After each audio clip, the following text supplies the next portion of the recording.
Hello, my friends, and welcome back. Today, we're going to talk about that one beautiful subject that we all enjoy. Let's talk money. Yeah. Let's talk money. Let's talk money. Let's talk money. With the older man, he's got the wisdom, honey. Remember, whenever you're in doubt, always ask an older man, he'll show you the right route. Oh, the wisdom of the elders is gold. They seen it all, they've been through the highs and the lows. So let's talk money. Let's talk money. All right. So listen, man. In the world of AI, I really need you guys to stay very vigilant, very aware. You guys come to me for knowledge. And I can tell you, I can give you all the bloody relationship advice in the world. But if you don't have a successful job, career, making money, a lot of the other things aren't going to fall into place, my friends. The majority of you who do call me on relationships. And second, job, loss of income, loss of money. So I am trying to get you all to stay focused, gentlemen. But in saying that, you all have to be very aware that the world that we're currently in is changing at a freaking fast pace. And for my 58 years experience on this earth, I have never seen it change this fast. I was around before the internet, and I'm here during the internet, and I've seen what has happened.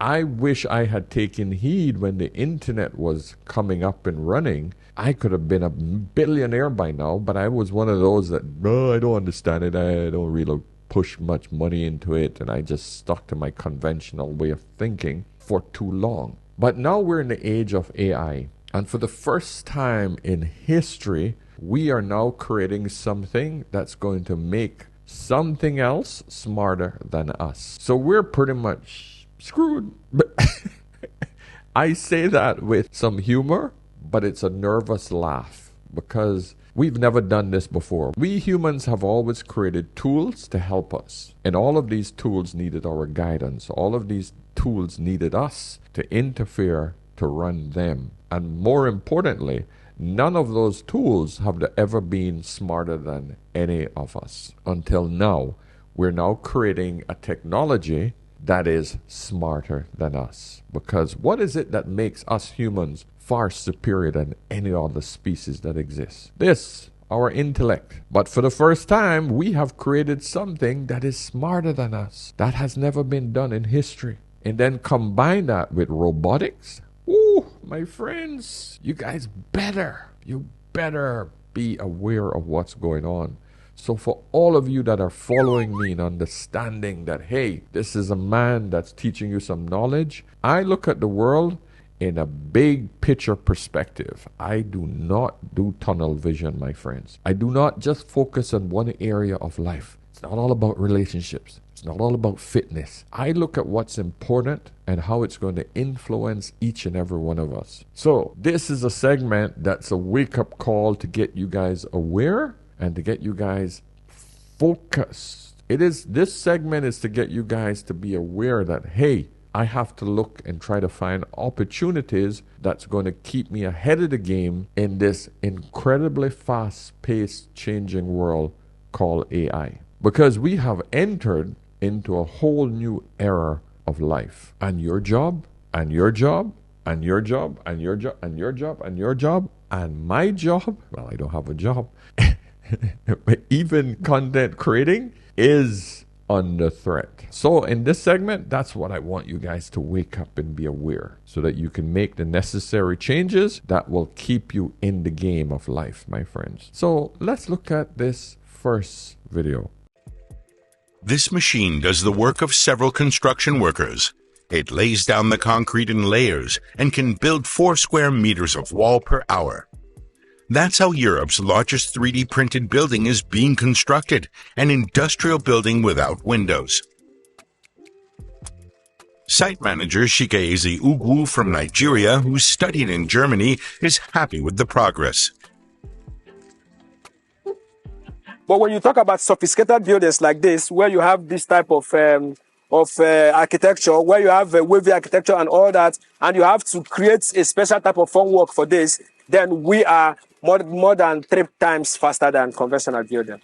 Now, I saw this technology come out around 3 years ago, and I was like, whoa, man, this is going to put a lot of construction guys out of business. When I was in the real estate industry, I used to have my own little company on the side. I built a few houses. It's hard freaking work, but it's also expensive. It's a pain in the ass to manage men, to manage a contractor. Make sure you're not getting ripped off. But now, what do we have? 2 guys, 1 concrete truck, and a nozzle like a pen that's literally just spitting out concrete. Steel rods strategically placed here and there for structural integrity, but the majority of it is just this 1 truck and a nozzle. No other help required. Yeah, no block layers. In this particular case, you can do nice curved walls, nice beautiful curved designs. It's insane. Go online and just put in 3D printing. I don't want to play too much of it here. I don't want a copyright strike, so I didn't play much. But you have to be aware that if you're in the construction industry, this might be something you should look at to bring into your country or your town, your city, so that you can be ahead of the curve on the cutting edge of your construction business. So there's an idea. So I want you guys to listen and understand this, because this is what I'm trying to get through to your head. 2 things you should be more afraid of right now than the AI coming to take your job. So in case you weren't sleeping right now, here's 2 things that I think are more important. First, other humans that are better at using artificial intelligence are going to take your job before the machine takes your job. That's just path of least resistance. I mean, we know about the diffusion of technology innovation from Ever Rogers and thousands of books on this. But the point here is that we doesn't have to be replaced by a machine for you to get affected by artificial intelligence. It can be a human using it. Second thing, if you have an organization that's not using artificial intelligence, it's going to go out of business. Facts. That is a fact. You have to understand, if you or your business isn't keeping up with technology, you're going to get left. Remember Blockbuster Video? Oh, we're powerful, we're big. Nobody's going to take us over. Nobody's going to be looking at downloading their movies. Netflix? Ha ha ha ha. No. Guess what? Where's Netflix versus where's Blockbuster? And that's just one example. Okay? Where's Kodak Film? When they refused to get into the digital business, they were massive. Where's Kodak today? Hardly ever hear about them. But back in the day, they were huge. Let's see how our toilets are going to be cleaned. AI will increasingly replace repetitive jobs, not just for blue-collar work, but a lot of white-collar work. What sort of jobs would be lost to AI? Basically, chauffeurs, truck drivers, anyone who does driving for a living, their jobs will be disrupted more in the 15 to 20 year time frame. And many jobs that seem a little bit complex, chef, waiter, a lot of things will become automated. We'll have automated stores. And there, my friends, is the problem. A lot of you think, they'll never be able to replace a chef, blah, blah, blah. Yes, very easy. Every single meal that is created have the same food, the same ingredients. All you need is to be able to put the same amount of ingredients, cook for the same amount of time to get the same consistency and get the same results. That's it. A robot can do that because it's repetitive work. All it has to do is learn it once. And every single cookbook has a recipe. The AI just have to know the ingredients. You just have to load the ingredients in the machines and that's it. Done. Cleaning toilets? Not a problem. So my friends, all I'm doing is trying to explain to you. You don't have to be afraid of it. You cannot ignore it. That's the point I'm trying to make. Now this man makes a point, and I want you guys to listen to this, because part of the problem that we have, especially in the black community, is mindset. We need to change our mindset. The biggest problem in black America is low self-esteem. Somebody's watching this right now, can't help themselves. Who does he think he is? See, that's not, somebody watching this just had to catch themselves. It's unconscious. It's self-hate. You don't know me, why wouldn't you just be clapping? Oh, whatever he's doing, that's great. It's a signal for what I can do. Fantastic. Why would there be any hint of negativity? But if I have low self-esteem, hurt people. So if I don't like me, I'm not going to like you. If I don't feel good about me, I'm not going to feel good about you. If I don't love me, I don't have a clue how to love you. And if I don't have a purpose in my life, I'll make your life a living hell. Check yourself, gentlemen, ladies, especially us in the black community. A lot of us do this stuff. Who do you think he is? Instead of, hey, I better listen to him. I haven't heard that before. I better check if that information he's giving me is correct. That's how you approach it. Oh, I haven't heard that before. Shit. Whew. Oh, I got to check my feelings. I got to check everything because I have never heard that before. Let me see if he's talking sense or not. That's what you need to do. Now, for all of you ladies who are all of you beauticians, your nail technicians, let's look and see where you're. Let me show you how a robot did my manicure, and I will tell you how much it costs in the end. So I saw the news that there is this manicure robot in a local Target in San Mateo, and I decided to try it out. I made a booking in advance, and here we are. There is still a human helping out the robot, so there was this nice lady who explained me how everything works.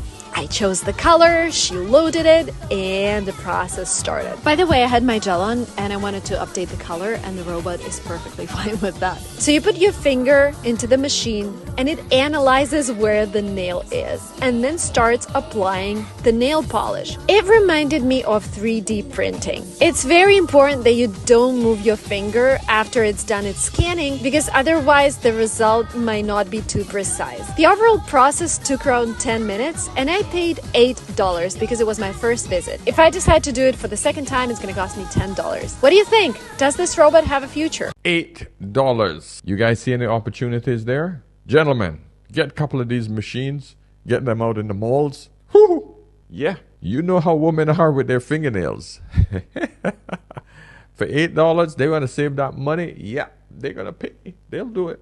Yes, my friends. Rise of the robots and artificial intelligence. Wow. What is marketing? If a circus is coming to town and you put up a sign, that's advertising. If you put the sign on the back of an elephant and walk it into town, that's promotion. And if the elephant walks through the mayor's flower bed and the local newspaper writes a story about it, that's publicity. And of course, if you get the mayor to laugh about it, that's public relations.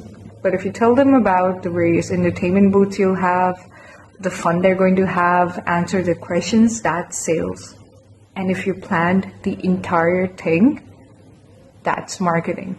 Now, let me ask you, what is marketing? If a circus is coming to town... Yes. Now that you guys understand that, you now know how to approach marketing. So I've just given you all of the components that involves marketing. Now you can apply it. I thought that was an excellent demonstration. Go and use it, gentlemen. So by the time I was 25, I had 6 children by 3 different men. Yes. And so now I have 10. And that is because I had 6 when I met my husband. He had 2, and then we had 2 together. Let's just pause for a moment. Statistically speaking, this is not supposed to happen. Right. You had all these kids, and you still got married. Yes. Still found love, or love found me. You still found. I want to go back for a second. You said that you were 16, you had a kid, and then you went to Howard. Mm-hmm. Did you bring the kid with you, or did the kid stay home? The kid stayed home. So my daughter stayed home with my mom. Okay. She was going to take care of my second child, and I said no. And then I had my third child, and my fourth child, like I said, 5th and 6th. So during that time, what are the men doing? What's going through your head? Goes back to my childhood. Now I know it was looking for love in all the wrong places. I was searching for what I didn't have, which was that love from a man, beginning with a girl and her father. You think that these men love you, and they don't. And I wouldn't even say men, because like I said, they're boys. They were boys, you know. I was a girl. This one shouldn't be in this segment, but I added it in because, gentlemen, one of the biggest financial problems that you will ever incur is having a child too young to a woman you don't want. This is not a woman that you would want to have a child with. Even though she went to Howard University and she came out okay on the other end, being a man with 10 kids, not gonna leave a lot of room for your success, my friend. Take heed Take heed to the message. Next one. Cornell University found out that 85% of the things that people worry about never even happen. In this video, I'm going to cure you of worry once and for all. Let's go. Unsuccessful people say, what if this doesn't work? Successful people, though, they say, how great is this going to be when this works? Think about it. Seth Godin said that anxiety is practicing failure in advance. Successful people, though, they're practicing success before it ever happens. In their mind, they are daydreaming constantly about how great it's going to be. Successful people are obsessed with their positive future, and unsuccessful people are worrying about things that are never going to even happen. So here's my encouragement to you. Don't focus on what you don't want to have happen. Deliberately and intentionally focus your mind on only what you want to have happen. And that is why I am pushing this AI message, because if you're not aware of it, you're going to get scared when it hits you hard, okay? I don't want that to happen to you. I want you to be aware of what's going on, embrace it, and look for opportunities. I want you to be excited about finding new opportunities in this whole AI space, because I have left things behind for too long in the past, and it has never benefited me. Gentlemen, don't be scared of the changes that are going to occur. Go out and embrace it and look for the opportunity. That is the message and the takeaway I want you guys to take from this video today. Let's listen to our favorite man, Mr. Warren Buffett. You can't make a good deal with a bad person. Just forget it. Now, if you think you can draw up a contract that is going to work against a bad person, they're going to win. For one thing, they probably enjoy litigation, but Berkshire Hathaway as an entity, or me personally, or anything, we don't want to spend our life, doing that sort of thing. And besides, the bad guys win. They know more games. They may lose eventually, but it's no way to spend your life. Oh man, I wish I had heard this message when I was around 28, because I went into business with a guy that I came out of high school with. Came out of prison, thought I'd give him a chance. Opened a really successful business. He screwed me over big time. Big time. It was one of the most painful things I had to go through. And I wish I'd heard this message before. So I wanted to share this because I want you guys to understand. Do not ever think that you're going to make a good deal with a bad person. See them for who they are. You just have to say to them, listen, I cannot afford to take a chance on you.